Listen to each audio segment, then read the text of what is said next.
Ṣadé, sọ ti jẹ gálà rí? Mo mọ̀ pé kò sí ibi tó ti fẹ́ jẹ rí láéláé. Orí kunkun tó ń ṣe ni ó jẹ́ kí n ti bá ọ ra gálà bọ̀ láti ìlú Èkó. Wò ó, inú ọ̀rá ni gálà máa ń wà, ó sì máa ń ní ẹran oríṣiríṣi nínú. Nígbà míì o lè bá ẹran ehoro pàdé nínú rẹ̀. Tí o bá jẹ gálà kan ṣoṣo, o ò ní fẹ́ jẹ nǹkan míì mọ́ láyé rẹ. Òórùn ọ̀rá rẹ̀ lásán gan nínú ilé yín bíi pàrúfìn ni.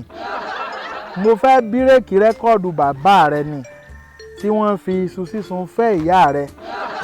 Mo mọ̀ pé tí n bá ra gálà kan wá fún ìyá rẹ láti Èkó, fúnra wọn ni wọ́n fà ọ́ lé mi lọ́wọ́ pé ká mọ̀ sáyan ara wa.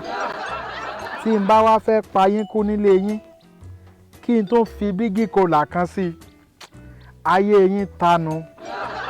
Tí bàbá rẹ bá mu bígì oníke tán, wọ́n ò ní kí n máa mú ìwọ àti Mọ́rẹ́nikẹ́ àbúrò rẹ lọ ni. Ṣùgbọ́n ìní ṣe báun. Mo fún ọ ní ọjọ́ 3 kó fi ronú sí i.